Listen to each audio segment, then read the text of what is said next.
এটা নিয়ে আপনাদের মন্তব্য কি, অবস্থান কি, সেটা একটু জেনে নিই শুরুতে। ধন্যবাদ আপনাকে, ধন্যবাদ দর্শকদেরও তাদের আজকের অনুষ্ঠানটি দেখার জন্য। আজকের এই অনুষ্ঠানের শুরুতেই এই শোকাবহ অগাস্ট মাসে জাতির পিতা বঙ্গমাতা সহ যারা শহীদ হয়েছেন 1975 সনের 15ই আগস্টে, তাদেরকে স্মরণ করছি। বীর মুক্তিযোদ্ধা, জাতীয় চার নেতা এবং বিভিন্ন গণতান্ত্রিক আন্দোলনে এবং 2024-25-এ যারা আমাদেরকে ছেড়ে চলে গেছেন, তাদের রুহের মাগফিরাত কামনা করছি এবং পরিবারের প্রতি সমবেদনা জানাচ্ছি। নির্বাচন নিয়ে আপনি জিজ্ঞেস করেছেন। নির্বাচন বাংলাদেশে, নির্বাচন হতে হলে অবশ্যই বাংলাদেশের বড় দুটি দলের অংশগ্রহণে শুধুমাত্র নির্বাচন গ্রহণযোগ্য হবে। বাংলাদেশের সর্বপ্রাচীন দল বাংলাদেশ আওয়ামী লীগ এবং সর্ববৃহৎ দল, এবং সাথে বাংলাদেশের জাতীয়তাবাদী দল, এদের বাদ দিয়ে আসলে কোনো নির্বাচন বাংলাদেশে হওয়ার সম্ভাবনা নেই। অর্থাৎ আপনি যেভাবেই বলুন না কেন, নির্বাচন নিবন্ধন স্থগিত রাখা হয়েছে কিংবা কার্যকলাপ নিষিদ্ধ করা হয়েছে, আজ থেকে প্রায় 6 মাসেরও বেশি সময় পরে নির্বাচন, আপনারা দেখবেন ইনশাল্লাহ নৌকা মার্কার আওয়ামী লীগ আবারও নির্বাচনে অংশগ্রহণ করবে। এবং জনগণ যদি নির্ধারণ করেন, যেটাই নির্ধারণ করেন সেটাই বাংলাদেশ আওয়ামী লীগ মেনে নেবে। মানে এই 6 মাসের বেশি সময়ের পরে নির্বাচন, এর মধ্যে আপনারা এমন কিছু করতে সক্ষম হবেন যাতে নৌকা মার্কা নির্বাচনে অংশগ্রহণ করতে পারবে।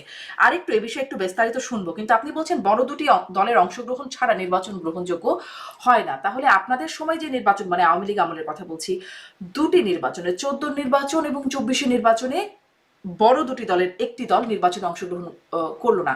আপনারা তো বললেন নির্বাচন গ্রহণযোগ্য, তখন কেন বললেন? প্রথমত তারা নির্বাচনে অংশগ্রহণ করতে চেয়েছে কিনা। আজ যদি বাংলাদেশ আওয়ামী লীগ বলে নির্বাচনে অংশগ্রহণ করব না, তাহলে দোষটি সম্পূর্ণ আওয়ামী লীগের উপর চলে যাবে। এটা তো আপনাকে বুঝতে হবে। যদি কেউ নির্বাচনে অংশগ্রহণ না করে বা না করতে চায়, নির্বাচনে অংশগ্রহণ করাও যেমন আমাদের একটি সাংবিধানিক অধিকার, না অংশগ্রহণ করাও সাংবিধানিক হুম। অধিকার। সুতরাং কেউ যদি, কোনো দল যদি গণতান্ত্রিক দেশের চিন্তা করে থাকে তারা নির্বাচনে অংশগ্রহণ করবে না, তাহলে সেটা করতেই পারে এবং মানে তার জন্য নির্বাচনী ট্রেন্ড তারা থেমে কি থাকবে আসলে, না। মানে যদি এভাবে জিজ্ঞেস করি, তারা কি মানে এমনিতেই খুশি মনে নির্বাচন করবো না এরকম একটা সিদ্ধান্ত নিয়েছিল, নাকি তাদের মনে হয়েছিল যে নির্বাচন করলে সেই নির্বাচনটা গ্রহণযোগ্য হবে না, যেটি তারা বলেছে আপনাদের সাথে আলোচনাও বিভিন্ন সময়, টক শো প্ল্যাটফর্মে, মাঠের রাজনীতিতে বারবার এই কথাটি বলেছে? পরিস্থিতি কি সেটি ছিল না? তারা কি বলেছে সে ব্যাপারে মন্তব্য করা আসলে আমার ঠিক হবে না, কারণ ওই দলের সাথে আমার কোনো সম্পর্ক নেই।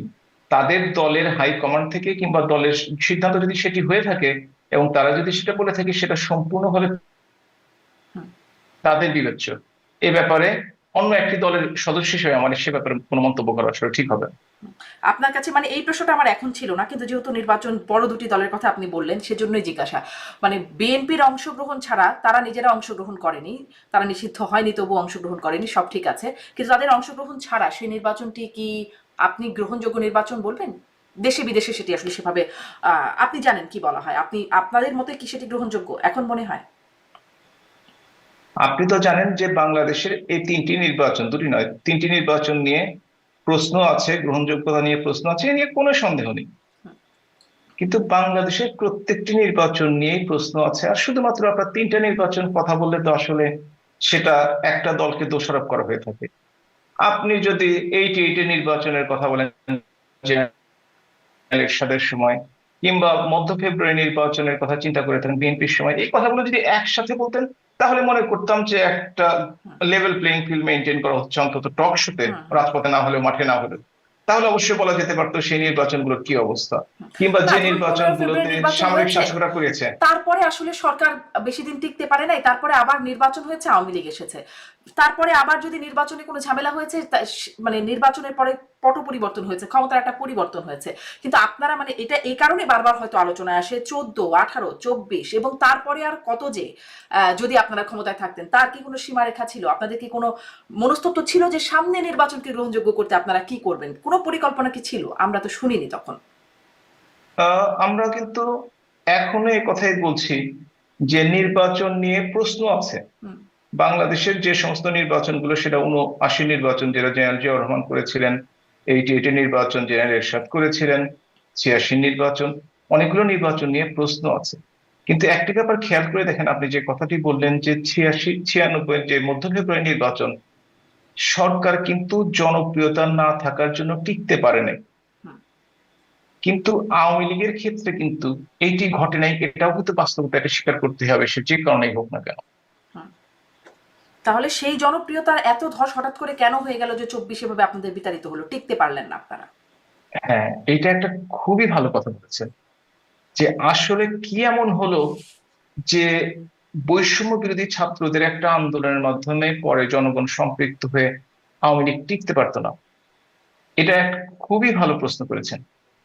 যখন জাতীয় আন্তর্জাতিক ষড়যন্ত্র এবং বিশ্বাস ভঙ্গ বা বিশ্বাসঘাতকতা ঘটে থাকে, তখনই এই ধরনের ঘটনা ঘটে। এটা শুধু বাংলাদেশে না, পৃথিবীর বিভিন্ন দেশে হয়েছে। আপনি দেখছেন প্রেসিডেন্ট ট্রাম্প নিজে বলেছেন তিনি কিন্তু ইউএসএইড বন্ধ করে দিয়েছেন, কারণ বাংলাদেশের নাকি strengthening of the landscape, political landscape of Bangladesh. কথার অর্থ আমি অনেক বোঝার চেষ্টা করেছি, আপনি আমাকে একটু বুঝিয়ে বললে ভালো হবে। তার অর্থ বুঝি নাই, কিন্তু তার পিছনে টাকা খরচ করা হচ্ছে। আপনি দেখে থাকেন ভলকার টার্ক, ইউএন এর মানবাধিকার কমিশনের তিনি কমিশনার, তিনি কিন্তু বিবিসির সাক্ষাৎকারে স্পষ্ট বলেছেন, আর্মিকে বলে দেওয়া হয়েছে কোন প্রকার পক্ষ অবলম্বন করলে তাদের কিন্তু বাংলাদেশের যে বাংলাদেশের সামরিক বাহিনীর সদস্যরা যে শান্তিরক্ষী বাহিনী, তাদের সেটাতে অসুবিধা হতে পারে। এবং আপনি যদি এখন দেখে থাকেন তাহলে দেখবেন যে এই যে ছাত্রলীগের মধ্যে শিবিরের কর্মীরা লুকিয়ে ছিল, তারা অত্যাচার করেছে বিভিন্নকে, আপনার এগুলো কিন্তু অস্বীকার করার কিছু নাই। এবং আপনারা কিন্তু চিন্তা করে দেখবেন, সেদিন আমি ডক্টর সায়ন্তর একটা টক শুনছিলাম, যে এই যে নাহিদ ইসলাম যিনি এখন ন্যাশনাল সিটিজেন পার্টির আহ্বায়ক, তিনিও নাকি শিবিরের কর্মী, যেটা তাকে জেলে নাকি আরেকজন জামাতের নেতা তাকে বলেছেন, আমি শুনেছি। সুতরাং সবাই মিলে যদি একটা এমন অবস্থার সৃষ্টি হয়েছিল, বিশেষ করে জাতীয় এবং আন্তর্জাতিক ষড়যন্ত্র, এটা ঘটতেই পারে, এবং এই হুম, জনপ্রিয়তা থাকলেও সরে যেতে হতে পারে। আর একটি কথা বলে রাখি, সেটা হচ্ছে আপনি যদি জনপ্রিয়তার মাপকাঠি বাংলাদেশের ক্ষেত্রে, যদিও নির্বাচন নিয়ে প্রশ্ন আছে, তবুও ২০০৮ সালের নির্বাচন বাংলাদেশ আওয়ামী লীগ ৪৮ ভাগের বেশি ভোট পেয়েছিল, হুম। এটা আপনি আমি সবাই জানি। আওয়ামী লীগের সবচেয়ে দুঃসময়ে ৭৫-এ জাতির পিতা বঙ্গবন্ধু শহীদ হওয়ার পরে যে নির্বাচনটি হয় জেনারেল জিয়ার সামরিক শাসনের সময়, সেই সময়টিতে সবচেয়ে খারাপ সময় কিন্তু আওয়ামী লীগ ২৫ ভাগের বেশি ভোট পেয়েছিল, সেটি সবচেয়ে কম ভোট পেয়েছিল তাদের ইতিহাসে, এত কম ভোট কোনোদিন পায়নি। সুতরাং আপনাকে বিবেচনায় রাখতে হবে, যে দলটি ৩৫ থেকে ৪০ ভাগ জনগণের সমর্থনে নিয়ে আছে, সেই দলটি হ্যাঁ ভুল করেছে, অন্যায় করেছে, বেশি দিন ক্ষমতায় থাকলে ভুল হয়ে যায়, অনেক কিছু অন্যায় হয়ে যায় করেছে, তার জন্য অবশ্যই সেই ব্যাপারে শাস্তি যদি কোনো থেকে থাকে আইন অনুযায়ী বা আছে নিশ্চয়ই, সেটা অবশ্যই পাবে, সেটা আমি হলেও হবে, তাতেও কোনো অসুবিধা নেই। জি, অনেকগুলো কিন্তু প্রশ্ন জমে যাচ্ছে। এই যে এই ভুল তার করেছে, অন্যায় করেছে, আগের প্রশ্ন জমে গেছে। আমি মানে আগেরটা থেকে শুরু করি, যে আপনি বলছেন জাতীয় আন্তর্জাতিক ষড়যন্ত্র এবং বিশ্বাসঘাতকতা। জাতীয় আন্তর্জাতিক ষড়যন্ত্রের বিষয়টা মোটামুটি বুঝলাম, বিশ্বাসঘাতকতা কে করেছে? আপনি যদি দেখে থাকেন যে আগের দিনও যারা বিভিন্নভাবে নিয়োগপ্রাপ্ত বিভিন্ন কর্মকর্তাগণ, তারা আগের রাত অর্থাৎ ৪ তারিখের রাতে যে কথাগুলো বলে গণভবন ত্যাগ করেছেন, পরবর্তীকালে পরদিন সকালে কিন্তু তারা সেই কথাগুলো রাখেন নাই। কেন রাখেন নাই? তাদের উপর কোথা থেকে চাপ এসছে, তারা কি করেছে, তাদের কমান্ড ফলো করেছে কিনা, এগুলো বিস্তারিত আসলে জানার ব্যাপার আছে। তবে ওই সময়টিতে যেহেতু আমি সরাসরি কোনো কাজের সাথে ইনভলভ ছিলাম না, আপনারা জানেন যে আমি সেই সময় এমপিও ছিলাম না, পার্টির কোনো গুরুত্বপূর্ণ দায়িত্বেও ছিলাম না, আপনি নিশ্চয়ই জানেন, এবং সেই জন্য ভিতরের খবরটি পাওয়াটা আমার জন্য কঠিন। তবে আপনি কি সেনা আমরা প্রধানের এতদিন কথা পর বলছেন? জাস্ট, কারণ কদিন আগে সাবেক স্বরাষ্ট্রমন্ত্রী আসাদুজ্জামান খান কামাল তিনিও একটা সাক্ষাৎকারে বলেছেন যে আগের রাতে সেনা প্রধান বলে গেছেন যে আমি মানে তিনি দেখছেন বিষয়টা, কিন্তু পরের দিন আসলে এই ঘটনা ঘটেছে। আপনিও কি তাই মিন করছেন? আমি পরিস্থিতি সাপেক্ষে সেদিকেই আমি ইঙ্গিত করার চেষ্টা করছি। আচ্ছা, তাহলে জাতীয় আন্তর্জাতিক ষড়যন্ত্র কিন্তু এবং যেহেতু সরাসরি সেনাপ্রধানের বিশ্বাসঘাতকতা। যেহেতু যেহেতু সরাসরি ব্যাপারটার সাথে আমি সরাসরি জড়িত নই, হুম। সুতরাং আমি সকলের কথা শুনে ইঙ্গিত করছি। আমার পক্ষে যদি বলেন আপনি জানেন কিনা, তো ব্যাপারটা হচ্ছে না আমার পক্ষে, যেহেতু ওইখানে উপস্থিত ছিলাম না, ওই সময়টাতে আমি রাজনীতিতে ততটা অ্যাক্টিভ ছিলাম না, সুতরাং অবশ্যই আমি ব্যাপারটাকে প্রমাণ করতে পারা আমার পক্ষে জি, সম্ভব নয়। স্পষ্ট। ডক্টর হাবিবে মিল্লাত, সজীব অজিত জয়, শেখ হাসিনা পুত্র, তিনি একটি ফেসবুকে পোস্ট করছেন, যেটি আওয়ামী লীগের ফেসবুকে আমি দেখলাম, সেখান থেকে দেখলাম তিনি লিখছেন আজ, মানে 5ই আগস্টের প্রসঙ্গে তিনি লিখছেন, আজ ছাত্র জনতা ও পুলিশ গণহত্যা দিবস। গত 2024 সালের এই দিনে বিদেশি মদতপুষ্ট জঙ্গিরা নির্বাচিত সরকারকে সহিংসভাবে উৎখাত করে অবৈধভাবে ক্ষমতা দখল করে, কোটা বিরোধী আন্দোলনের নাম দিয়ে দেশকে 71 পূর্ব অন্ধকারে ফিরিয়ে নিয়ে যায়। আপনিও দেশি আন্তর্জাতিক ষড়যন্ত্র বিশ্বাসঘাতকতার কথা বলছিলেন, কিন্তু আমি আসলে এই বিষয়টা জানতে চাই যে বঙ্গবন্ধু শেখ মুজিবুর রহমানের নেতৃত্বে মুক্তিযুদ্ধ এবং সে স্বাধীনতা সংগ্রাম এবং আমাদের স্বাধীনতা, তারপরে তার কন্যা শেখ হাসিনার নেতৃত্বে থাকাকালীন সময়ে 71-এর পূর্ব অবস্থায় ফিরে গেল। এই আসলে তার কন্যার নেতৃত্বের জায়গায় এই অবস্থায় এসে পৌঁছালো, এটিকে একরকম সেটি স্বীকার করা। না না, আপনি তাই বলেছেন না, কন্যা চলে যাওয়ার পরে তিনি কি বলেছেন আপনি যদি একটু পড়ে থাকেন। হ্যাঁ, উনি বলছেন যে জঙ্গিরা নির্বাচিত সরকারকে সহিংসভাবে উৎখাত করে হ্যাঁ অবৈধভাবে ক্ষমতা দখল হ্যাঁ করে, কোটা বিরোধী হ্যাঁ আন্দোলনের নাম দিয়ে দেশকে 71-এর পূর্ব অন্ধকারে ফিরিয়ে নিয়ে যায়। কোটা বিরোধী আন্দোলনের হ্যাঁ নাম করে দেশকে 71 পূর্ব অন্ধকারে হ্যাঁ ফিরিয়ে নিয়ে যায়। হ্যাঁ হ্যাঁ, আপনি তাহলে প্রশ্নটা এখন ঠিক আছে। সেটা হচ্ছে, আজকে যদি আপনি জুলাই সনদটি দেখে থাকেন, তাহলে দেখবেন 19 নম্বর অনুচ্ছেদে লেখা আছে ঘোষণা যে পত্র। তৎকালীন প্রধানমন্ত্রী শেখ হাসিনা পদত্যাগ করে চলে যান। কথাটি সর্বৈব মিথ্যা, কারণ আজকে পর্যন্ত কেউ পদত্যাগ পত্র দেখাতে সক্ষম হয়নি, এটা আপনি জানেন, আমিও জানি। যদি আপনি 20 নম্বর অনুচ্ছেদ দেখে থাকেন, হুম। তাহলে দেখবেন ওইখানে লেখা আছে যে 20 এবং 21 দুটো মিলিয়ে, যে আপনি দেখে থাকবেন লেখা আছে যে 106 অনুচ্ছেদ ধারা অনুযায়ী সুপ্রিম কোর্টের সিদ্ধান্ত, অ্যাপিলেট ডিভিশনের সিদ্ধান্ত অনুযায়ী তারা ক্ষমতা এবং দায়িত্ব গ্রহণ করে, হুম। যেটিরও ডকুমেন্ট আজকে পর্যন্ত তারা দেখাতে পারে নাই। হুম। এবং আপনি যদি আরো খেয়াল করে থাকেন, সেটির একটা তাহলে ডকুমেন্ট দেখবেন, আমি যে চেষ্টা করে না দেখতে না না, পেয়েছি, ডকুমেন্টে সেই যে ডকুমেন্টে ডকুমেন্টে 106-এর যে রেফারেন্সের কথা বলছেন না, সেটি যখন আসলে আমিও অনেক চেষ্টা করেছি, একজন আইনজীবীর বক্তব্য শুনছিলাম, তিনি নাকি আদালতে চেয়েছেন কিন্তু তিনিও ডকুমেন্টে দেখতে পারেন নাই। পরে আমি নিজেও একটু খোঁজ করবার চেষ্টা করেছি, আমি সেই ডকুমেন্টটা দেখেছি, আপনাকে আমি দেখাতে পারি। জি, আপনি বলুন, আমি আপনি দেখবার চেষ্টা আপনি করি। আসলে দেখেন, কারণ কোর্টের মাধ্যমে যেটা করা হয়েছে, আজকাল তো অনেক ডকুমেন্ট আমরা দেখি, হুম। কোনটা আসল কোনটা নকল সেটা বলা, কোনটা ফেক কোনটা বলা, এটা খুবই কঠিন কাজ। তবে আপনি বারবার দেখেছেন একজন আইনজীবী বারবার সেটির জন্য রিট করেছিল, চেয়েছিল, সে আজকে পর্যন্ত পায়নি। আপনি যদি পেয়ে থাকেন, এই যে আমি তার আসলে পেতে, এইটার কথা বলছি। আমি এটা নিয়ে কোনো কথা বলতে চাই জি, না, জি। এই কারণে বলতে চাই না যে আপনি যে কাগজটা দেখাচ্ছেন একটা কপি দেখাচ্ছেন, আমি হুম। আপনাকে তার চেয়ে ভালো কপি করে দেখাতে পারবো, হুম। আপনি চাইলে আমি দেখাতে পারবো। সুতরাং সেটার উপর আমার কোনো আস্থা নাই, কিন্তু কোর্টের মাধ্যমে যে ডকুমেন্টটি চাওয়া হয়েছে, সেই কোর্টের ডকুমেন্টটি তখন পর্যন্ত, আজকে পর্যন্ত তাকে দেওয়া হয়নি। আপনি যদি পেয়ে থাকেন, তার পেতে কষ্টটা কোথায়? এটা যদি সত্যি হয়ে থাকে, তার পেতে কষ্টটা কোথায়?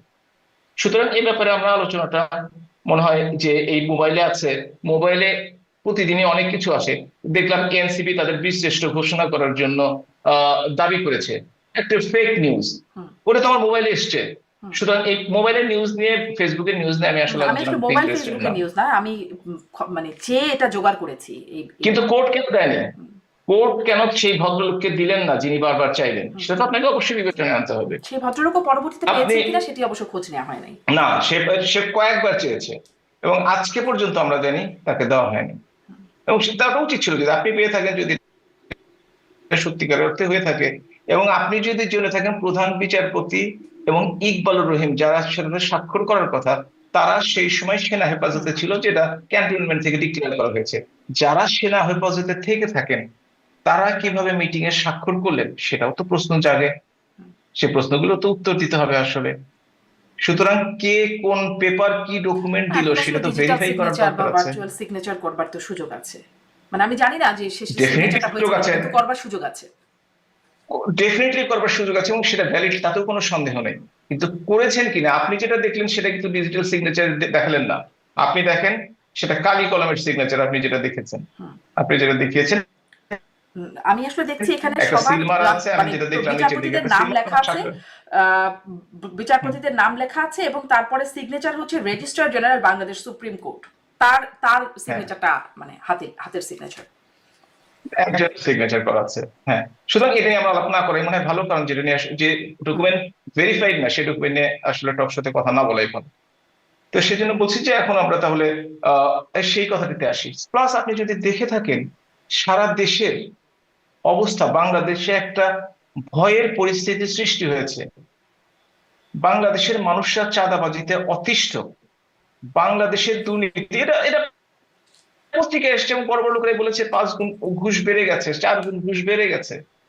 এ পর্যন্ত আজকে একটা কানাডিয়ান একটা এজেন্সি আমি পত্র পত্রিকাও দেখলাম, তারা লিখছে 637 জন মানুষ মব ভায়োলেন্সের মাধ্যমে পিটিয়ে কুপিয়ে তাদেরকে হত্যা করা হয়েছে। 2023 সনে পুরো বছর জুড়ে সেটা ছিল 51 জন।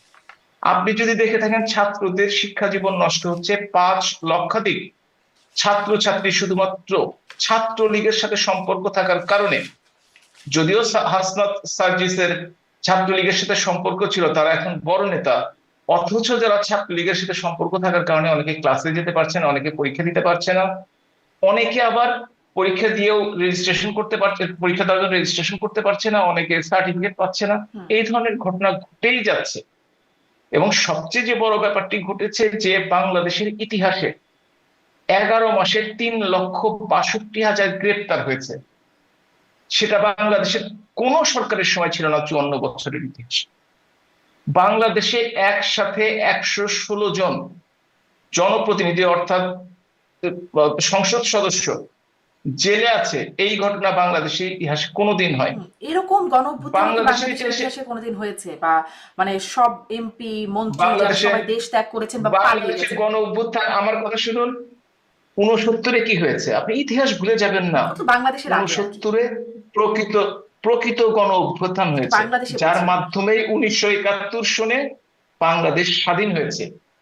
এটাকে যদি গণ অভ্যুত্থান বলেন আপনি, আমরা তো বলছি, আপনারা তো শুরুই করেছিলাম আমি, দেশীয় বিদেশি অর্থায়নে জঙ্গিদের সম্পৃক্ততায় 700 জঙ্গি আজকে জেল থেকে পালিয়ে গেছে। পরশু দিন আমি আইজি প্রিজনের কাছ থেকে শুনছিলাম যে তাদের মধ্যে 300 জন এখনো ফিরে আসেনি বা গ্রেপ্তার করা শুরু হয়নি, অনেকেই ফিরে এসছেন, তাদেরকে তাদেরকে পাওয়া যাচ্ছে না।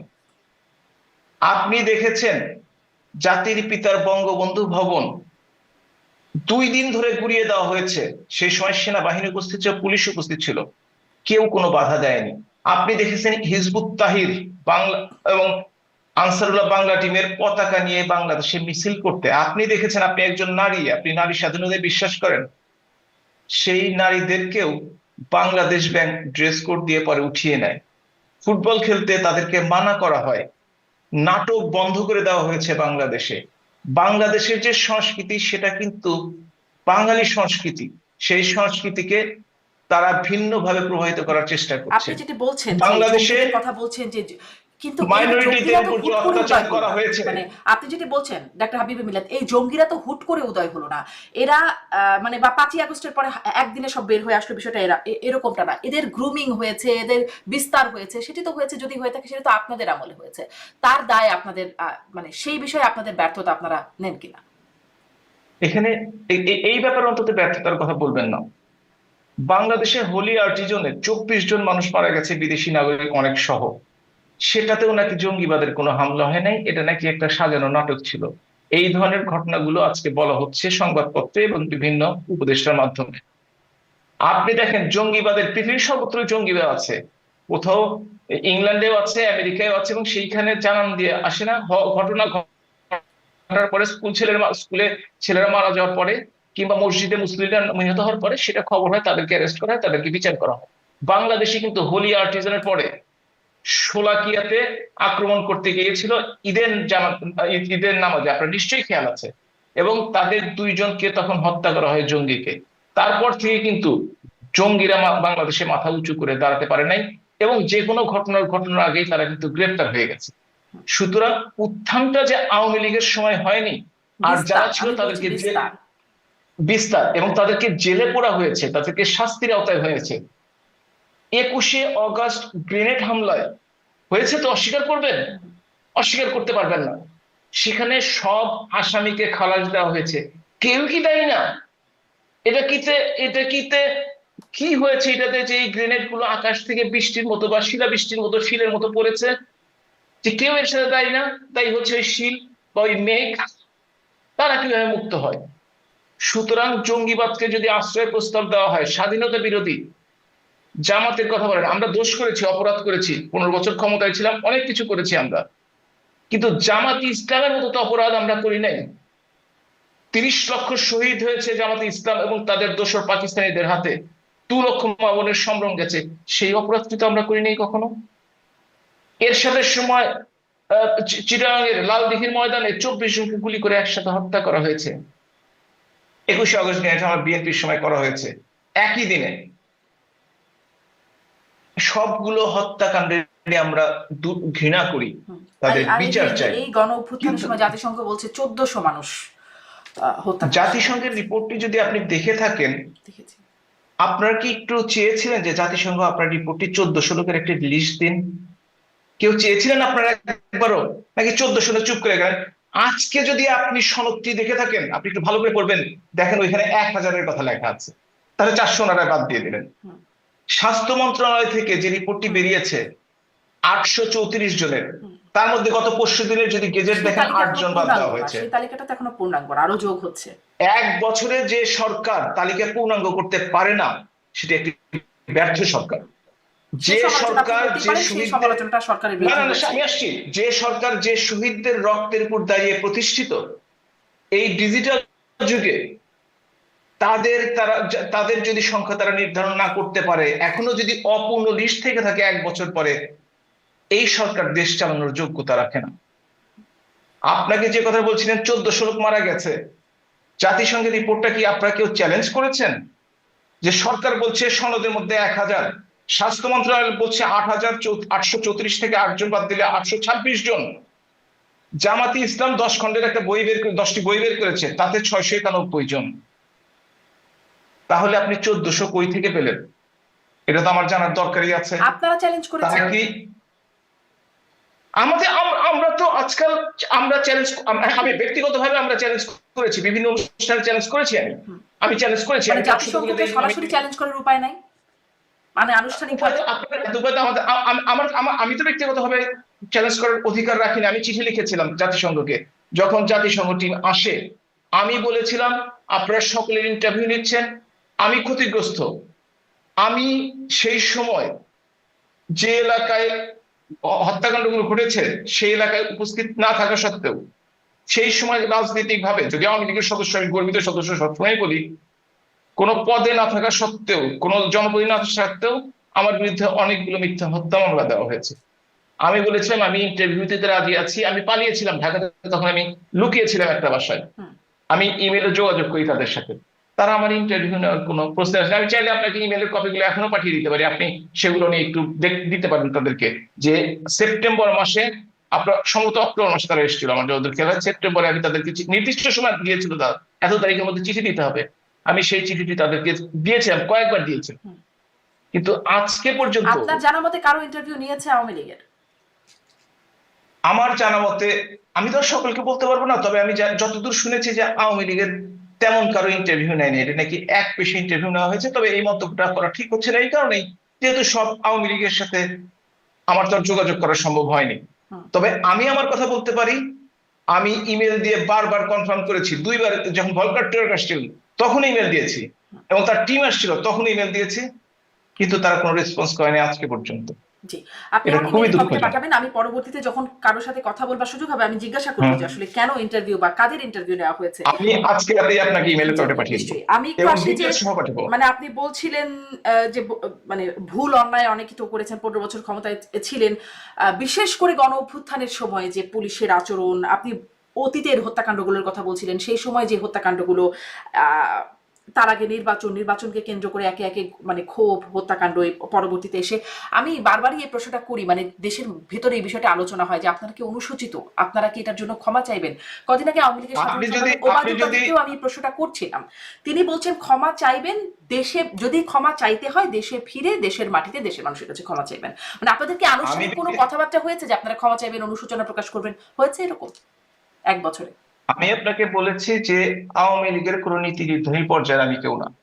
তবে ব্যক্তিগতভাবে যদি আমাকে বলে থাকেন, আমি দেখেন আমার কথার শুরুতেই কিন্তু 2024-25 সুস্পষ্টভাবে উল্লেখ করেছি যে যে কোনো মায়ের কোল খালি হলে আমরা দুঃখ পাই, কারো যার দোষী হয়েছে আমরা তার মাগফিরাত কামনা করি, পরিবারের প্রতি সমবেদনা জানাই এবং বিচার চাই। তবে বিচার প্রত্যেকটি হত্যাকাণ্ডের চাই আমি। শুধুমাত্র ইনডেমনিটি দিয়ে কোনো কোনো হত্যাকাণ্ড বন্ধ করবেন, সিরাজগঞ্জ আমার নিজের জেলায় সেই বিএনপির সাধারণ সম্পাদক, বিএনপির কেন্দ্রীয় কমিটির সদস্য নিজে স্বীকার করেছেন যে তারা পুলিশ হত্যায় নেতৃত্ব দিয়ে পুলিশের মেরুদণ্ড ভেঙে দিয়েছেন। অথচ সেই মামলায় 6,000 জনকে আসামি করা হয়েছে, 4 জনের নাম দেওয়া হয়েছে, বাকি 6,000 বেনামি আসামি। সেই 4 জন হচ্ছে আওয়ামী লীগের সভাপতি, সাধারণ সম্পাদক, এলাকার চেয়ারম্যান, ভাইস চেয়ারম্যান। এটা কি বিএনপি দাবি আপনাদের করলো অনুসরণ করে করা হলো? মানে এরকম বিষয় খুবই নিন্দনীয় বিষয় নিঃসন্দেহে। আমি সেই ভিডিওটিও দেখেছি, সিরাজগঞ্জের বিএনপি নেতা যিনি এই কথাটি বলছেন, আমি সেই ভিডিওটি দেখেছি।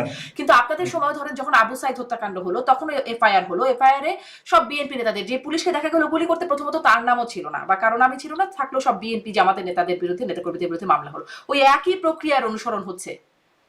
তার অর্থ হচ্ছে যে যদি একই প্রক্রিয়ার অনুসরণ হয়ে থাকে তাহলে কেন সরকারের পরিবর্তন হলো? সরকার পরিবর্তন হওয়ার কি দরকারটি ছিল? যদি একই কাজই করবেন তার মানে এটা আপনারা জোর করে ক্ষমতা দখল করে আপনাদের ক্ষমতা এখন দেখাচ্ছেন। হ্যাঁ, আওয়ামী লীগের সময় আমি তো বারবার বলেছি সেটা যদি আমার নিজের অপরাধ হয় বিচার হওয়া দরকার আছে, কিন্তু আপনি একই কাজ করবেন আর গণ অভ্যুত্থানের কথা বলবেন, বিপ্লবের কথা বলবেন, ফ্যাসিবাদের কথা বলবেন নব্য ফ্যাসিবাদ হয়ে, তা তো মেনে নেওয়া যায় না। কারণ আপনি নিজেই বললেন যে সেই কাজটি যেটা আওয়ামী লীগ করেছিল সেটা বর্তমানে এনায়েতপুরে হয়েছে এবং সারা বাংলাদেশেই হয়েছে, এবং চাঁদাবাজি একটা অসহনীয় পর্যায়ে চলে গেছে। বিএনপি শুরু করেছিল, বড় দল বেশি চাঁদাবাজি করেছে, আর এনসিপি কি করছে তা তো দেখতেই পাচ্ছেন। জামাতের নামে ডকুমেন্টেড 32টি চাঁদাবাজির অভিযোগ আছে, আনডকুমেন্ট তো বলা সম্ভব না। সুতরাং এই হচ্ছে দেশের অবস্থা। এই জন্যই মানুষ আওয়ামী বলে লীগের যে জায়গাগুলো ছিল সেই জায়গাগুলো এখন বিএনপির কাছে ট্রান্সফার হয়েছে, আরো বেশি কিছু হচ্ছে, সেই বিষয়গুলো হয়তো এখন গণমাধ্যমে আসছে। কিন্তু আওয়ামী লীগেরও একদম মানে নির্ধারিত জায়গা ছিল যেখানে চাঁদাবাজি হয়, যেটা সবার জ্ঞাতসারেই হতো। হতে হতে মানে যদি হতো 15 বছর আওয়ামী লীগে যে কেউ চাঁদাবাজি করে নাই, কেউ দুর্নীতি করে নাই, কেউ ব্যাংক ডাকাতির সাথে জড়িত ছিল না, আমি তো একদম অস্বীকার করি নাই। কিন্তু তাহলে কেন এই পরিবর্তন? তাহলে কেন সরকারকে সরে যেতে হবে? যদি একই কাজ করেন, কোনোভাবে নির্বাচন করে তো আওয়ামী লীগ ক্ষমতায় ছিল বৈধভাবে, এরা তো কোনোভাবে নির্বাচন না করে সম্পূর্ণ অসাংবিধানিক ভাবে ক্ষমতায় এসছে, এদের তো কোনো বৈধতাই নেই। তাহলে কেন তারা ক্ষমতায় থাকবে? কেন তারা ক্ষমতায় আসবে? কেন তারা বড় বড় কথা বলবে একই কাজে যদি করে থাকে? জি, মানে এটা তো আসলে পরে করছে, মানুষের প্রত্যাশা নিশ্চয়ই ছিল একই কাজ হবে না, সেই প্রত্যাশা নিশ্চয়ই ছিল যেটির হয়তো ব্যত্যয় ঘটছে বা পূরণ হচ্ছে না। আপনি বলছিলেন যে আসলে কি পরিমাণ নির্যাতন আওয়ামী লীগের নেতাকর্মীদের হচ্ছে বা ছাত্রলীগ, সেই বিষয়গুলো কিন্তু মানে আন্তর্জাতিক প্রতিবাদ বা ধরুন রাষ্ট্রদূতদের প্রতিবাদ, আগে দেখতাম বিভিন্ন মানবাধিকার সংস্থাগুলো বিএনপি নেতাদের সভা সমাবেশ নিয়ে তখন প্রতিবাদ দিত বা আপত্তির কথা বলতো, বিভিন্ন বিবৃতি দিত, সেগুলো এখন আসলে কি খুব আসছে? খুব তো চোখে পড়ে না। আপনারাও কিন্তু দেখে থাকবেন আওয়ামী লীগ ক্ষমতায় ছিল 15 বছরের বেশি সময়। সেগুলো যদি একত্রিত করেন তাহলে এখন যেগুলো আসছে তার সংখ্যার দিক দিয়ে হয়তো কম, কিন্তু প্রথম 4-5 বছর, 7 বছর, 6 বছরে কিন্তু এগুলো তেমন কিছু দেখতে পাননি। আপনি কিন্তু দেখতে পাননি। এখন আপনি যেহেতু শেষের দিকের স্মৃতিগুলো আপনার মনে আছে, তারপরও আজকে পর্যন্ত যদি টিআইবি রিপোর্ট দেখে থাকেন, গতকালকে যেটি প্রকাশিত হয়েছে, সেই টিআইবি রিপোর্টটিও যদি আপনি দেখে থাকেন তাহলেও আপনি দেখবেন কি ভয়াবহ চিত্রটি উঠে এসেছে। আমি আপনার জন্য আসলে টিআইবি রিপোর্টটি নিয়ে বসছি আজকে বসছেন, কিন্তু আগে যখন টিআইবি রিপোর্ট নিয়ে আমরা বসতাম আপনাদের সাথে আলোচনায়, আপনারা তখন বলতেন এটি উদ্দেশ্য প্রণোদিত, এক পেশে, সঠিক নয়, এরকম কথা বলতেন। আমি আবার একই কথায় আসি, আমরা যদি তর্কের খাতে বলি দোষ করে থাকি, সেই দোষের জন্যই তো আমাদের আজকে দেশ ছাড়তে হয়েছে, ক্ষমতা ছাড়তে হয়েছে। তাহলে একই দোষ যদি তারা করে থাকে, তারা কিভাবে ক্ষমতায় থাকে? সেই প্রশ্নের উত্তর আমাকে দেন। আমরা তো বলছি যে আমরা ধোয়া তুলসীর পাতা না, আপনারা তো 15 বছর কিন্তু ছিলেন, সেই কেবল 1 বছর। সেই জন্য তো সেই সেই ও, তার মানে তাদেরকে, আমরা 15 বছর থাকার জন্য তাদেরকে 15 বছর এই আমাদের যে অন্যায়গুলো আপনারা বলেন, সেই অন্যায়গুলো আরো বেশি করে করার সুযোগ দিতে হবে, এটাই তো বলতে না না, চাচ্ছেন? মোটেও সুযোগ দিতে হবে বলছি না, মানে আপনি সেটাই বলতে 15 চাচ্ছেন যে বছরে মাত্র ক্ষুব্ধ 1 হয়ে বছর। আপনাদের এই পরিণতি হয়েছে। যদি ক্ষুব্ধ হয় মানুষ, মাত্র 1 বছর গেছে, সামনে পরিণতি হবে না, সেটাই বা কে বলছে?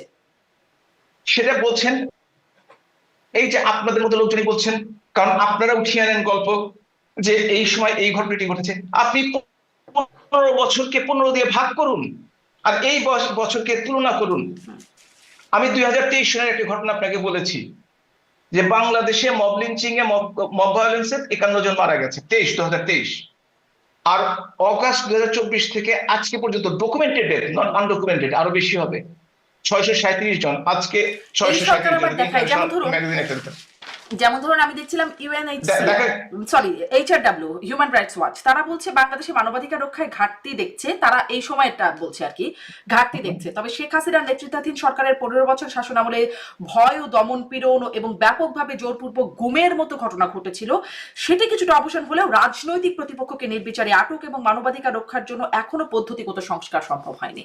মানে তাহলে কি বুঝলেন আপনি? আমার কথাটাই তো ঠিক, হ্যাঁ, যে আপনারা একটা সরকারকে দোষারোপ করে ক্ষমতাচ্যুত করলেন। হুম, ফাইন, দেশের ভালো করবেন, দেশে মানে আমি আসলে অর্থনৈতিক এখানে উন্নতি বলার হবে, চেষ্টা করছিলাম যে আইন আপনি মব শৃঙ্খলা নিতে লিঞ্চিং হবে, এর কথা শিক্ষা বলছিলেন, নিতে হবে। আপনি আসলে মবের আমি কথা সেটাই বলছিলেন, বলছিলাম। ডাক্তার না হাবিবুর না, মিল্লাহ। মব তো একটা ইস্যু, হুম, মব তো একটা ইস্যু। আইন শৃঙ্খলা পরিস্থিতি তলানিতে পৌঁছে গেছে। জি, আর্মি, বাংলাদেশ সেনাবাহিনী দেশ রক্ষার কাজে নিয়োজিত, তাকে স্থানীয়ভাবে আইন শৃঙ্খলা রক্ষার কাজে দিয়ে 1 বছরের বেশি তার পেশাদারিত্বকে নষ্ট করে দেওয়া হচ্ছে। হুম, আর্মি কখনোই চোর ধরতে যাবে না, আর্মি কখনোই অপরাধী ধরতে যাবে না। তারা দেশকে মুক্ত রাখবে বিদেশি শক্তির কাছ থেকে, স্বাধীন সার্বভৌমত্ব রক্ষা করবে। কিন্তু তাদের কাছে পুলিশের কাজ দিচ্ছেন, আনসারের কাজ দিয়ে তাদের ইমেজটা, এটাও কি আন্তর্জাতিক ষড়যন্ত্র কিনা কিংবা দেশীয় ষড়যন্ত্র কিনা, যে আর্মির ইমেজটাকে নষ্ট করে ফেলবো, সেটাও কিন্তু আপনাকে চিন্তা করে দেখতে হবে। জি, আপনি এই আবারও সেই চিন্তাগুলো, এগুলো আন্তর্জাতিক চিন্তা করা অবশ্যই দরকার আছে। আন্তর্জাতিক ষড়যন্ত্রের কথা এই বলছেন। চিন্তা, এইগুলো, হ্যাঁ, না আন্তর্জাতিক না, আমি আরেকটা বলছি না বিষয় একটু ষড়যন্ত্র আপনারা কিনা। লক্ষ্য করেছেন কিনা, যখন ঘোষণাপত্র 5ই আগস্টে প্রধান উপদেষ্টা পাঠ করছেন, সেই দিনই কক্সবাজারে গুঞ্জন উঠছে এবং কিছু তথ্য প্রমাণ পাওয়া যাচ্ছে, পিটার হাসের সাথে বৈঠক করছেন এনসিপির শীর্ষ নেতা, আহ, কয়েকজন নেতা, হাসনাত, সার্জিস, নাসিরুদ্দিন পাটোয়ারি, জারা তাসনিম, তাদের বৈঠক হচ্ছে। এবং তার একদিন আগেই তাদেরই সহযোদ্ধা বর্তমান উপদেষ্টা মাহফুজ আলম, তিনি বলছেন 1-11 পদধ্বনি শোনা যায়। আপনারা কি কিছু শুনতে পাচ্ছেন? যদিও সেই স্ট্যাটাসটা আবার তিনি উঠিয়ে নিয়েছেন। উঠিয়ে নিয়েছেন, তার তার একটা ভালো স্বভাব আছে, হঠাৎ করে কিছু দিয়ে দেন এবং ঘন্টা খানেক বা ঘন্টা তিনেক পরে সেগুলো উঠিয়ে নেন, এটা তার একটা অভ্যাসের মধ্যে পড়ে। কিন্তু দেখেন, ডক্টর ইউনূস, যাকে আমরা বুদ্ধিমান ভাবতাম, জ্ঞানী লোক ভাবতাম, কেমন নির্বোধের মতো কাজ করেন। এই ধরনের মানুষকে উপদেষ্টা বানায় যারা দেশ চালাচ্ছে, যারা নিজেদের কথায় 1 ঘন্টা বা 3 ঘন্টা ঠিক থাকতে পারে না, স্থির থাকতে পারে না, সেই সমস্ত মানুষকে উপদেষ্টা বানায়। এই হচ্ছে ডক্টর ইউনূস। আপনি পিটার হাসের কথা বলেছেন। পিটার হাস একটা কোম্পানির প্রতিনিধি হিসেবে তিনি চিটাগাং এসেছেন, চাকরি চাকরি কিন্তু তিনি নিজে ছেড়ে দিয়েছিলেন, আপনার নিশ্চয়ই স্মরণ আছে। এবং তিনি লবি করে কাজটা নিয়েছেন, এবং সেই সেই হিসেবে তিনি পুরস্কার হিসেবে এই চাকরির হিসেবে চট্টগ্রামে কাজটি করছেন। তিনি থাকেন ওইখানে, ঢাকাতে থাকেন। তিনি আজকে একটা ইম্পর্টেন্ট দিন আমাদের জন্য, যেমন একটা দুঃখের দিন, হতাশার দিন, ক্ষমতা হারানোর দিন, এনসিপি বা ছাত্রদের জন্য যারা সম্মুখ সাহিত্যের নেতৃত্ব দিয়েছে, যে 4 জন অবশ্যই নেতৃত্ব দিয়েছে, তারা তারা কেন সকালে উঠে চিটাগং চলে যাবে, কক্সবাজার চলে যাবে? এবং তারা যদি বলছে পদযাত্রা করে অসুস্থ হয়ে গেছে, তাদের বিশ্রামের প্রয়োজন, ঠিক আছে, 18,000 টাকা হোটেল তাদের কোনো দিনে দেওয়া কোনো সমস্যা না। গত বছর হয়তো তারা পুরো বছরে 18,000 টাকা ইনকাম করতে পারতো কিনা, সেটা নিয়ে আমি কোনো কথা বলবো না, কারণ তাদের ডক্টর ইউনূস 6 কোটি টাকা হোটেল ভাড়া দেয় নিজে পুরস্কার আনার জন্য, সুতরাং তারা একসাথে কাজ করবে, এ নিয়ে আমার কোনো আপত্তি কিছু নেই। আমার আপত্তি হচ্ছে এই গুরুত্বপূর্ণ দিনে 4 জন গুরুত্বপূর্ণ নেতা পিটার হাসের সাথে দেখা করার জন্য, এবং আপনি যদি দেখে থাকেন আপনার কাছে নিশ্চয়ই সেই কপিটি এসছে, এয়ারপোর্ট দিয়ে 19:10 অর্থাৎ 7:10 তিনি কক্সবাজার এয়ারপোর্ট থেকে ঢাকা বা দেশের বাইরে চলে গেছেন। এবং সিসিটিভিতে দেখা গেছে, নিশ্চয়ই ফুটেজ আপনি দেখেছেন, ওই যে টিউলিপ হোটেলের করিডোরে তাকে দেখা গেছে। কিন্তু যদিও হোটেল অস্বীকার করেছে যে তাদের ওখানে কোনো বিদেশি গেস্ট নেই, তিনি কি তাহলে লুকিয়ে বাংলাদেশি কোনো কারো নামে রুম বুক করে সেই রুমটিতে ছিলেন? এইটা যদি বিদেশি ডিপ্লোম্যাট, বিশেষ করে আমেরিকান অ্যাম্বাসেডার স্বভাব হয়ে থাকে, এবং তারা কেন আজকে এই গুরুত্বপূর্ণ দিনটিতে, যেটিতে আজকে তাদের ইয়েতে থাকার পার্লামেন্টের সামনে মানিক এভিনিউতে থাকার কথা ছিল এই চারজন নেতা, কারণ তারা গুরুত্বপূর্ণ, তারা থাকেনি। অর্থাৎ তাদের এর চেয়েও কোনো গুরুত্বপূর্ণ কাজ আছে। সেটা কি করিডোর, সেটা কি সেন্ট মার্টিন, সেটা কি চিটাগং পোর্ট, আমরা জানি না। কিন্তু এর খবর আমরা বের করবোই, আমরা জানবোই কেন এই চারজনকে পিটার হাসের সাথে দেখা করতে হলে কক্সবাজারের টিউলিপ হোটেলে যে দেখা করতে হবে, কেন আপনারা কি মানে এই 1-11 মতো গুরুত্বপূর্ণ কিছু দিনটি পদধ্বনি শুনতে পান? মাহফুজ আলম যেমন শুনতে পাচ্ছেন, মানে 1-11 মতো কিছু, যেটি আসলে মির্জা ফখরুল ইসলাম আলমগীর 5ই আগস্টের পর পর প্রায় বলতেন, তিনি তখন সেটি শুনতে পাইতেন, এখন আর খুব বেশি শুনছেন না, কিন্তু মাহফুজ আলম এখন আবার শুনতে পাচ্ছেন। আসলে একটা, যদি কেউ কাউকে ভয় দেখানো, যেমন একটা ভয়ের সংস্কৃতি বাংলাদেশে তৈরি হয়েছে, এটা থেকে সাধারণ জনগণ যেমন মুক্ত নয়, তেমনি ভাবে বাংলাদেশের উপদেষ্টারও মুক্ত নয়। তারা স্ট্যাটাসটা দেন রাত 3টা-4টার সময়। একজন সুস্থ স্বাভাবিক মানুষ কখনোই অত রাত পর্যন্ত জেগে থাকেন, এবং আপনি যদি এনসিপি বা উপদেষ্টাদের স্ট্যাটাস দেখে থাকেন, রাত 2টার আগে তারা কিছু দেয় না। তারা কি সারা রাত জেগে থেকে, কেন তাদেরকে 3টা-4টা পর্যন্ত জেগে থাকতে হবে? সেটি তার তারা ব্যক্তিগত ব্যাপার। না না, কোনো ব্যক্তিগত ব্যাপার না। আমি একজন ডাক্তার মানুষ, আমি জানি সুস্থ মস্তিষ্কের কাজ করতে হলে তাদেরকে অবশ্যই একটা নির্দিষ্ট ঘন্টা ঘুমাতে হবে। হুম। এবং যেটা বিশেষ করে যারা এত গুরুত্বপূর্ণ দায়িত্বে আছে, তাদেরকে অবশ্যই ঘুমাতে হবে, অথবা তারা ভুল করবে যেটা জাতির জন্য ভয়ঙ্কর একটা বিপদ হিসেবে আসবে। হুম। আমি ডাক্তার হিসেবে জানি এটা, এটুকু পড়াশোনা আমার আছে। হুম। সুতরাং তারা সেই কাজটাও করছে না, এবং প্রমাণ দিয়ে করছে না, এবং তারা স্থির মস্তিষ্কের না, তারা একটা স্ট্যাটাস দিয়ে পরের মুহূর্তে সেটা উঠিয়ে নিচ্ছে। জি, অর্থাৎ তাহলে আমি এই একই প্রশ্ন তারা আপনার বুঝতে কাছে পারছে না। আরেকটু করতে চাই, মানে এই স্থির মস্তিষ্কের, আমরা দেখলাম যে সজীব অজের জয় তিনিও একটি পোস্ট করেছিলেন, তিনিও আসলে মাঝে মাঝে পোস্ট দিয়ে উঠিয়ে নিচ্ছেন। আপনি যেটি মাহফুজ আলমের ভালো স্বভাব বলছেন, এবং এটিকে আবার বলছেন স্থির মস্তিষ্কের কাজ নয়। তিনি যেমন ধরেন, খুব আলোচনা যখন হলো, বিবিসি যখন ওই ভয়েস ক্লিপটির সত্যতা যাচাই করার কথা বলে, যে তারা এটা সত্যতা সম্পর্কে মোটামুটি নিশ্চিত হয়েছে যে শেখ হাসিনা বলছেন লেথাল ওয়েপন ব্যবহারের নির্দেশ দিচ্ছেন, যেই ফোন আলাপটি শোনা যাচ্ছে, সেটির বিষয়ে সজীব অজের জয় ফেসবুকে লিখছেন যে এটি 2016-র ওই হলি আর্টিজানের ঘটনায় জঙ্গি দমনের নির্দেশ দিচ্ছেন শেখ হাসিনা। পরে আওয়ামী লীগ দাবি করলো যে এটি আসলে এআই দিয়ে করা, এবং সজীব অজের জয় তার আগেই সেটি আবার উঠিয়ে নিলেন। তিনিও কি স্থির মস্তিষ্কের না? যদি কেউ, বিশেষ করে গুরুত্বপূর্ণ লোকজন, তারা যেটা বলবে সেটা চিন্তা ভাবনা করে বলো, এটা যদি মাহফুজের ক্ষেত্রে সত্য হয়ে থাকে, এটা সকলের জন্য সত্য, এটা অস্বীকার করার কোনো কারণ নেই। ভুল মানুষ একবার করতে পারে, কিন্তু মাহফুজুর রহমান বারবার ভুল করছেন। এটা মানুষ ভুল করতেই পারে, কিন্তু ভুল যদি বেশি হয়ে যায়, তখন তার স্থিরতা সম্বন্ধে মানুষের মস্তিষ্কের প্রশ্ন উঠতেই পারে। প্রশ্ন উঠতে পারে, স্পষ্ট আপনার এই বক্তব্যটা। কিন্তু ওই জায়গাটায় যদি, যেহেতু আসলে একটু আরেকটু জিজ্ঞাসা করি, যে সেই বক্তব্যটা লেথাল ওয়েপন ব্যবহারের নির্দেশনার জায়গায়, সেটি আমি কদিন আগেও আপনাদের নেতাদের সাথে কথা বলবার চেষ্টা করেছি। এই যে দ্বৈততা, সজীব অজের জয় প্রথমে বললেন যে এটি 2016-র ঘটনা, হলি আর্টিজানের ঘটনা, আওয়ামী লীগ বললো এআই দিয়ে করা, কিন্তু অনেক নেতারাই আবার সজীব অজের জয়ের সেই বক্তব্যটা, তারা আবার সেই বক্তব্যের সুরে লিখেছেন। ফেসবুকে ফলো করছিলাম, অনেকেই বলছেন যে এটি আসলে 16-র ঘটনা। কিন্তু শেখ হাসিনা তো প্রায়ই কথা বলছেন, বিভিন্ন নেতাদের সাথে কথা বলছেন, ফোন আলাপ হচ্ছে তার অনেকের সাথে, তিনি কেন এই বিষয়টি নিয়ে কথা বলছেন না? এটি কি আপনি কোনোভাবে জেনেছেন বা জানতে চেয়েছেন আপনারা, যে তিনি কেন এটি নিয়ে বলছেন না? এটি তো একটা খুব মারাত্মক অভিযোগ। যেমন ধরুন, কিছুদিন আগে তিনি এটা নিয়েও কথা বলেছেন যে আদালত যখন তার বক্তব্যের প্রেক্ষিতে তাকে আবার 6 মাসের কারাদণ্ড দিয়েছে, সেটি নিয়েও তিনি পরবর্তীতে কথা বলেছেন। কিন্তু এটি এত বড় অভিযোগ উঠছে, তিনি কেন কথা বলছেন না? একটা খুবই গুরুত্বপূর্ণ প্রশ্ন আপনি করেছেন, এবং আপনি দেখুন যে উনি আজকে এখনো টেলিগ্রাম গ্রুপে কথা বলছেন। আসলে কারো হয়তো প্রশ্ন করলে তিনি উত্তরটা দিবেন, কিন্তু যে এই সমস্ত কথাবার্তা যদি প্রোপাগান্ডা হয়ে থাকে, কিংবা তিনি যদি মনে করে থাকে, আমি জানি না, আমার সাথে কথা হয়নি, প্রোপাগান্ডা হয়ে থাকে, তাহলে সব প্রোপাগান্ডার উত্তর দেওয়াটা সমীচীন সবসময় নয়, নাম্বার ওয়ান। নাম্বার টু হচ্ছে, জাতিসংঘ ফেসবুকে যারা বলছে, লেখেন বিবিসি বলছে, সত্যিকার এত আলোচনা হয়ে যাচ্ছে, না না কিন্তু এটা কি না প্রোপাগান্ডার না, মধ্যে আমি পড়ছে? কিন্তু ফেসবুকের কথা বলছি, আমি বিবিসির কথা বলি নাই, আমি জাতিসংঘের কথা কিন্তু বলি নাই। হুম, এবং সেটা যদি সত্য হয়ে থাকে, যদি বিবিসি সত্য কথা বলে থাকে, কিংবা কিংবা কিংবা ইউনাইটেড নেশনস বলে থাকে, তাহলে সেটা তারা যদি প্রমাণ করতে পারে, তাহলে সেটা আদালতের বিবেচ্য বিষয়, আদালত দেখবে। সেটা তো আমার ব্যক্তিগত ব্যাপার নয় হুম, যে আমি তার উত্তর দিতে পারবো। তবে আমি একটা উত্তর দিতে পারবো, ফেসবুকে যারা লেখে তারা কতটুকু বুঝে লেখে, কতটুকু না বুঝে লেখে, আমি আসলে বুঝতে পারিনি। এবং আমি সাধারণত ফেসবুক, হুম, আমি নিজে কোনো কমেন্ট করি না, এবং আমি মানুষের কমেন্ট দেখি না। কারণ আমি দেখেছি 90%-এর বেশি, পার্সেন্টেজটা উল্লেখ করা ঠিক হলো না, কিন্তু গুজব হুম, এবং না বুঝে লেখা। হুম।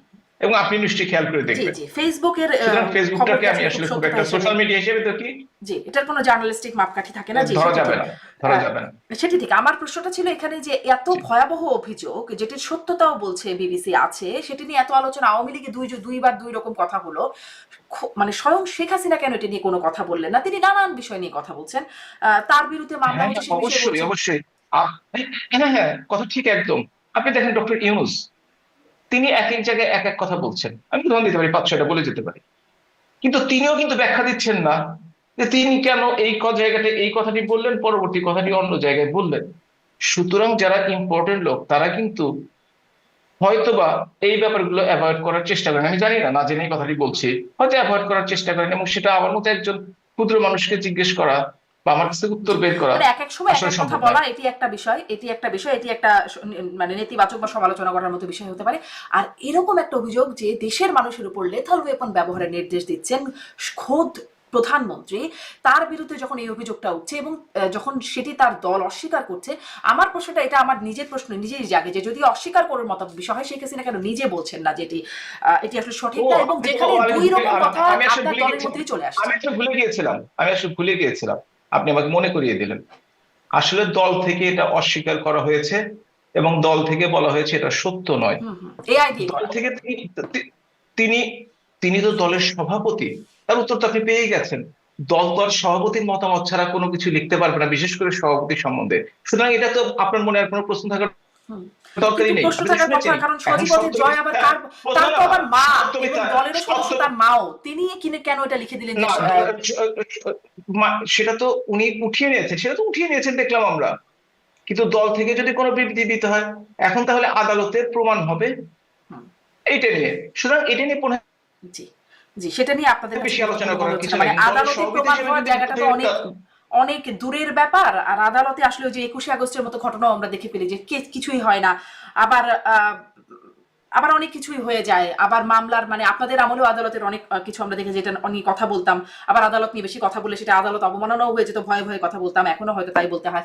যাই হোক, আদালতের দিকে আর সেদিকে না যাই, আমি একটু এটা একটু জানতে চাই, মানে আওয়ামী লীগের কি কোনো মুখপাত্র আছে? আওয়ামী লীগের মুখপাত্র কি আসলে আছে কি?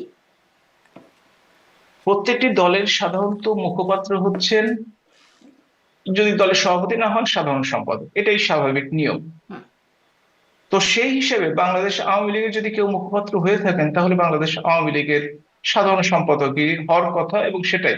এবং এখন পর্যন্ত আওয়ামী লীগ আসলে অন্যভাবে কিছু কিন্তু বলেনি। সুতরাং তর্কের খাতিরে বলে নিতেই হবে যে সাধারণ সম্পাদকই দলের সাধারণ মুখপাত্র। সম্পাদকের মুখপাত্র, আচ্ছা। মানে কারণ সেই যে নির্দেশনার বিষয়ে তো অনেক আলোচনা হয়েছে, তখন দেখছিলাম এক একজন নেতা বিভিন্ন ইন্টারভিউতে কেউ বলছেন যে এরকম বলাটা তো যৌক্তিক, আবার কেউ বলছেন তিনি এটা বলেন নাই, তার প্রমাণ কি হতে পারে, মানে এরকম। এই জন্যই জিজ্ঞাসা করছিলাম যে আসলে কোনো। আপনি কি দুটো ব্যাপারে একসাথে করা যাবে না।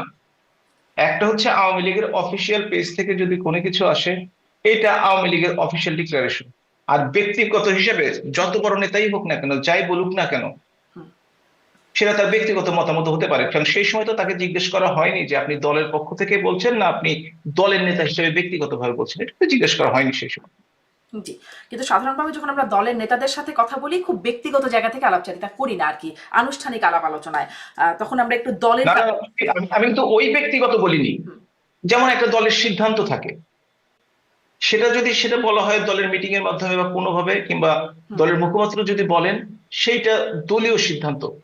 কিন্তু দলীয় সিদ্ধান্তের আলোকে আমাদের নেতারা কথাবার্তা বলেন, সব দলের নেতারাই হুম কথাবার্তা বলেন, কিন্তু সেটাই যে দলের মতামত সেটা নাও হতে পারে, সেটাই আমি বুঝাতে চেয়েছি। ব্যক্তিগত বলতে কারোর সন্তানের খবর, স্ত্রীর জি খবর জি নেওয়ার জি কথা জি বলিনি আমি। স্পষ্ট, মানে তার ব্যক্তিগত ব্যাখ্যা, দলীয় সিদ্ধান্তের বিষয়ে নানান রকম ব্যক্তিগত ব্যাখ্যা হয়তো সেটি। আমি একটু এটি এটি জিজ্ঞাসা করি, আপনি বলছিলেন টেলিগ্রাম গ্রুপে কথা হয়, মানে শেখ হাসিনা নিজেও, আপনাদের নেত্রী শেখ হাসিনা নিজেও কথা বলেন, মানে সবসময় কথা বলেন। একটা গুঞ্জন উঠলে ভারতীয় গণমাধ্যমে এই খবরটা এসেছে, বাংলাদেশ এটা নিয়ে বেশ চর্চিত হয়েছে, যে চাঁদা দিয়ে কথা বলতে হচ্ছে, ওবায়দুল কাদের চাঁদা নিচ্ছেন শেখ হাসিনার সাথে কথা বলিয়ে দেওয়ার জন্য। এরকম কি কিছু আসলে সত্যতা আছে? শুনেন, এই সবকিছু না জানলেও কিছু কিছু জানি দলের ব্যাপার।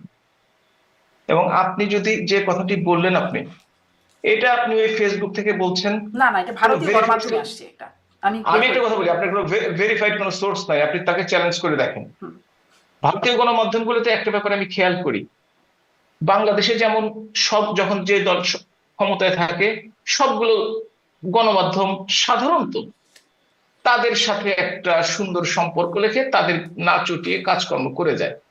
ভারতে একটা ব্যাপার আমি খেয়াল করেছি গণমাধ্যমগুলোর দিকে তাকিয়ে, যে তারা সরকারে থাকুক বিরোধী দল থাকুক, কিছু স্পেসিফিক অনলাইন মিডিয়া কিংবা টিভি স্টেশন কিংবা প্রিন্ট মিডিয়া, তারা সেই দলকে সমর্থন করে। এটা একটা আমার কাছে অন্যরকম লেগেছে বাংলাদেশের আর তুলনায়। বাকি বাকি মিডিয়াগুলোকে আওয়ামী লীগকে সমর্থন করে, বাকি মিডিয়াগুলো, মানে কিছু কিছু মিডিয়া হচ্ছে যেই দল ক্ষমতায় থাকে সেই দলকে, সেই না দলকে না, সমর্থন আমি করে। আওয়ামী লীগের সমর্থন অসমর্থন কলকাতার কোনো মিডিয়া নিয়ে কোনো আলোচনা করার কিছু নেই, কারণ তারা হয়তো বা তাদের দল কি করে সেই মতামত গুলো দেওয়ার চেষ্টা করে। তারা কিন্তু যে ইন্ডিভিজুয়ালি আওয়ামী লীগের সমর্থন বা কম সমর্থন সেটার দিকে নাই তারা। আচ্ছা, তার বিজেপি মানে কি এই করে, কথাটি, এই তৃণমূল কি কথাটি আপনি করে, জেনে বলছেন যে এরকম কিছু হয় না। কোনো ভিত্তি নেই। আচ্ছা, এরা মানে কারণ সর্বৈব কারণ একটা আপনাদের মিথ্যা নেতাদের মধ্যে প্রচারণা। অনেকে আবার, মানে এখন না, আগের কথা বলছি, যে যখন মনোনয়ন নেবার সময় তখন তো চাঁদা বলে না, মনোনয়ন একটা বাণিজ্য, সেটি আপনাদের এই শীর্ষ নেতারা যারা আসলে মনোনয়ন দেবার জায়গা থাকতেন তারা করতেন। তো তাই ভাবছিলাম যে টেলিগ্রাম গ্রুপে আমি কথা বলতেও সেরকম আমি একটা। আমি আমি সে সময় শুনেছি, সে সময় শুনেছি, এবং সেটা যে একবারে ঘটে নাই সেটা আমি অস্বীকার করবো না। তবে ব্যক্তিগতভাবে আমি 2বার এমপি ছিলাম, আমার কাছে কেউ কিছু কখনো চাইতে আসেনি, বা আমি কখনো কোনো কাউকে দিতে হয়নি, এটা আমি বলতে পারি। তবে কেউ কেউ ইচ্ছাকৃতভাবে, অযোগ্য লোক, অথর্ব লোক কোনোভাবে টাকা ইনকাম করেছে, তারা বলে আপনার রাজনৈতিক খরচ, আপনার নির্বাচনের খরচ এগুলো দিয়ে যায়, এবং সাথে সাথে তারা আশা করে নেতা যদি সবাই হয় আমি নমিনেশন পেতেও পারি। এইটা যে দেয় সে অপরাধী, যে নেয় সে অপরাধী, জি দুইজনেরই বিচার হওয়া জি, দরকার। সেরকম অপরাধের কথা শুনেছি বলেই আসলে টেলিগ্রাম গ্রুপে এবং এরকম সেটা কোনো। শুধু আওয়ামী লীগের ক্ষেত্রে কিন্তু কথাটা বলে শুনলেন আপনি, হুম, সেটা কিন্তু বিএনপির ব্যাপারেও শুনেছেন, হ্যাঁ, জাতীয় পার্টির জি, ব্যাপারে শুনেছেন। বিএনপির ব্যাপারেও এখন শুনেছি, মনোনয়ন আপনি বাণিজ্যের যে ব্যাপারে নুরুর দল, শুনেছি। কি যেন একটা নাম, ভিপি নুরুর দল, সে দলও নাকি এই কাজ করছে, তার প্রকাশ্যে গত সপ্তাহে শুনলাম। এনসিপি তো করেই যাচ্ছে। সুতরাং আপনি বাংলাদেশের রাজনৈতিক পরিপ্রেক্ষিতে এই ঘটনাগুলি আসলে এভাবেই ঘটছে। অনেক সময় হয়ে যাচ্ছে কথা বলছি, একটু আরো কিছু বিষয় আছে। যে শুনছিলাম গেল ২৬ তারিখে শেখ হাসিনার সাথে ভারতে আওয়ামী লীগের বেশ সিনিয়র নেতাদের একটা বৈঠক হয়েছে, এরকমটা কি আসলে হয়েছে কি? কথাটা সত্য। কথাটা সত্য? সেই বৈঠকে কি হয়েছে বা কারা ছিলেন? আমি দেখছিলাম ওবায়দুল কাদের, হাসান মাহমুদ তারা ছিলেন, আর কেউ ছিলেন কিনা, বা কি ধরনের কথা হয়েছে? আপনি যে যে নামগুলো বলছেন এগুলো আসলে গুজব। আচ্ছা, জি, একটু স্পষ্ট করবেন। আমি নামগুলো বলতে চাচ্ছি না, তবে এই ধরনের গুজবে বিশ্বাস করবেন না। আচ্ছা, আপনারা যদি আমি বলেন তাহলে আপনাকে, তো আমি দায়িত্ব নিয়ে গুজবটা। বলছি, আমি দায়িত্ব নিয়ে বলছি, এই দুজন ছিলেন না। আচ্ছা, আমি দায়িত্ব নিয়ে বলছি। হ্যাঁ, মানে কারা ছিলেন সেটি বলা যাবে না, এটি গোপন কোনো বৈঠক। গোপন কোনো না, প্রকাশ্যে বৈঠক। আমি যেহেতু ছিলাম না, তারা হয়তো মনে করতে পারে তাদের নাম আমি ডিসক্লোজ করলাম কেন। সুতরাং তাদের পারমিশন নিয়ে আমি তাদের নামগুলো ডিসক্লোজ করতে পারি, তাদের পারমিশন আগে আমি করতে পারবো। কি আলোচনা হয়েছে সেটি কি আপনি জেনেছেন, শুনেছেন? কোনো নির্দেশনা বা সিদ্ধান্ত হয়েছে কিনা? ওভারঅল আমরা শুনেছি যে সাংগঠনিক আলোচনা হয়েছে, হুম, এবং এই সংগঠনকে কিভাবে আরো আহ, কিভাবে সুন্দর করে চালানো যায় এগুলো নিয়ে আলোচনা হয়েছে, এর বাইরে কোনো আলোচনা হয়েছে আমি শুনিনি। হুম। আপনি বলছিলেন যে ২৬-এর মানে আরো নির্বাচনের আরো ৬ মাসের উপরে বাকি আছে, সেই সময় নৌকা মার্কাও সেই নির্বাচনে থাকবে, এবং আপনাদের শুরুতেই সেই বিষয় দিয়ে শুরু করছিলেন। সেই জন্য আপনারা এখন, মানে এই ১ বছর ধরে কি করলেন? সম্প্রতি একটা খবর দেখতে পাচ্ছি, দেশীয় গণমাধ্যমগুলোতে আসছে যে সেনাবাহিনীর একজন মেজর সাদিক নামের একজন মেজর, তিনি আওয়ামী লীগের ক্যাডারদের ট্রেনিং দিচ্ছেন। এখন তিনি সেই অভিযোগে হেফাজতে আছেন। তিনি এবং তার স্ত্রী পুলিশের এএসপি সুমাইয়া জাফরিন বিনা নোটিসে 150 দিন কর্মস্থলে অনুপস্থিত ছিলেন এবং গোয়েন্দা তথ্য বলছে যে সেই সময়ে মানে সজীব অজিত জয়ের সাথে যোগাযোগ রেখে আওয়ামী লীগের ক্যাডারদের প্রশিক্ষণের ব্যবস্থা তিনি করছেন এবং এইখানে পুলিশের সাবেক কর্মকর্তা, পলাতক কর্মকর্তা, ভারতে কলকাতায় পলাতক আওয়ামী লীগের নেতারা তার সাথে এই কাজের সাথে যুক্ত এবং এটির তত্ত্বাবধান করছেন সাবেক স্বরাষ্ট্রমন্ত্রী আসাদুজ্জামান কামাল।